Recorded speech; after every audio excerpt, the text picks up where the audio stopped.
എൻ്റെ പേര് ജെറിൽ. ഇപ്പോൾ പോളണ്ടിലേക്ക് പോകാനായിട്ട് വിസ അടിച്ചിരിക്കുന്നു. ഞാൻ ഫസ്റ്റ് എംപയറായിട്ട് കോൺടാക്ട് ചെയ്ത് ലാറ്റ്വിയയിലേക്ക് പോകാനായിട്ടുള്ള ഒരു കാര്യത്തിനായിട്ടായിരുന്നു. ഫസ്റ്റ് റിജക്ഷൻ കിട്ടി, പിന്നെ അതിനുശേഷം ഡിഫർ ചെയ്തു. സെക്കൻഡ് റിജക്ഷൻ വന്നപ്പോൾ ലാറ്റ്വിയയുടെ പരിപാടികളെല്ലാം നമ്മൾ ക്ലോസ് ചെയ്തായിരുന്നു. വേണ്ട, ഇനി നോക്കുന്നില്ല എന്നൊരു പ്ലാനിൽ ഞാൻ പോയായിരുന്നു. അപ്പോൾ ആ ടൈമിൽ ഇതിനായിട്ടും വിളിച്ച്, അപ്പോൾ ഇതിനായിട്ടും പറഞ്ഞ് ഇനി ഒന്ന് വീട്ടിലുള്ളവരും കൂട്ടിയിട്ട് ഒന്ന് ഓഫീസിലേക്ക് വാ. അപ്പോൾ ഞാൻ പറഞ്ഞു ഇല്ലേടാ, ഞാൻ നോക്കുന്നില്ല, ഇനി അതിനുള്ള ഒരു ടൈമില്ല എന്ന് പറഞ്ഞു. നീ ഒന്ന് വാ, പേരൻസിനെ കൂട്ടിയിട്ട് വാന്ന് പറഞ്ഞു. ഒന്നുകൂടി ഓഫീസിലേക്ക് വന്ന് സംസാരിച്ച് കഴിഞ്ഞപ്പോൾ പറഞ്ഞു പോളണ്ടിലേക്ക് നമുക്ക് നോക്കാം, നീ വില്ലിങ് ആണെന്നുണ്ടെങ്കിൽ നമുക്ക് ഒന്നുകൂടി നോക്കാം, സപ്പോർട്ട് ചെയ്യാന്നൊക്കെ പറഞ്ഞിട്ട് അപ്പോൾ ഒരു ട്രൈം കൂടി കൊടുക്കാമെന്ന് വിചാരിച്ചിട്ട് വീണ്ടും പോളണ്ടിലേക്ക് അപ്ലൈ ചെയ്ത് അഡ്മിഷൻ കാര്യങ്ങളെല്ലാം ഒരു ലാസ്റ്റ് നവംബറിലേക്കൊക്കെ അഡ്മിഷൻ കാര്യങ്ങളെല്ലാം ആയിരുന്നു. ഒക്ടോബർ ഇൻടേക്കിലേക്ക് വെച്ച് കഴിഞ്ഞ ജൂലൈയിലാണ് കിട്ടിയത്. അപ്പോൾ എല്ലാം അങ്ങനെ നിർത്തി പോയി കഴിഞ്ഞിട്ട് ഇതിനായിട്ടും തിരിച്ച് വിളിച്ചത്. അതുകൊണ്ടാണ് ഇപ്പോൾ ഇങ്ങനെ വന്നത്. എല്ലാവരും നല്ല സപ്പോർട്ടീവ് ആയിരുന്നു. ആരിഷ്മ ചേച്ചി ഉണ്ടായിരുന്നു, പിന്നെ ഗോപിക ചേച്ചിയാണ് കാര്യങ്ങളെല്ലാം ചെയ്തത്. കറക്റ്റായിട്ട് കാര്യങ്ങൾ പറഞ്ഞു എന്താണ് ചെയ്യേണ്ടത് എന്നുള്ളത്. പിന്നെ പോളണ്ടിലേക്കുള്ള ടൈമിലായിരുന്നപ്പോഴും ഡിഫർ വന്നു കഴിഞ്ഞപ്പോൾ ഇതിനായിട്ടും വിളിച്ച് PFS ഡേറ്റ് കിട്ടാനൊക്കെ ആയിട്ട് കുറച്ച് ഇഷ്യൂ ഉണ്ട്, നേരായിട്ടിരിക്കുക, നെക്സ്റ്റ് ടൈം എന്തായാലും കിട്ടും. പിന്നെ ഇന്റർവ്യൂവിൻ്റെ ടൈം വന്നു കഴിഞ്ഞപ്പോഴത്തേക്കും ജസ്റ്റിൻ ചേച്ചി ആണെങ്കിലും കൃഷ്ണന്ദ ചേച്ചി ആണെങ്കിലും മോക്ക് കാര്യങ്ങളെല്ലാം നന്നായിട്ട് തന്നു. അവരത്രയും കെയർ ചെയ്തിട്ടുണ്ടായിരുന്നു. ഇനി ഇന്റർവ്യൂവിൽ നിനക്കൊരു പ്രശ്നം വരരുതെന്ന് പറഞ്ഞിട്ട് അങ്ങനെ സപ്പോർട്ടിൻ്റെ ഒക്കെ പുറത്ത് ഇന്റർവ്യൂ കാര്യങ്ങളെല്ലാം ഇത്തവണ വലിയ കുഴപ്പമില്ലാതെ കടന്നുപോയി. വിസ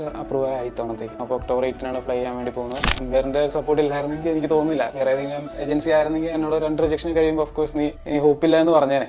ഇതിനായിട്ടും തിരിച്ച് വിളിച്ച് ഒന്നും കൂടി ഒന്ന് ട്രൈ ചെയ്യുമെന്ന് പറഞ്ഞൊരു കോൺഫിഡൻസിൻ്റെ പുറത്താണ് ഇപ്പോൾ ഇത്രത്തോളം കാര്യങ്ങൾ എത്തിയത്. എംപയറിനോട് വലിയ താങ്ക്സ് ഉണ്ട് ഈ കാര്യത്തിൽ. എന്നെ വീണ്ടും ഒന്നും കൂടി എൻകറേജ് ചെയ്തതിൽ ഒത്തിരി താങ്ക്സ് ഫോർ എംപയർ ടീം.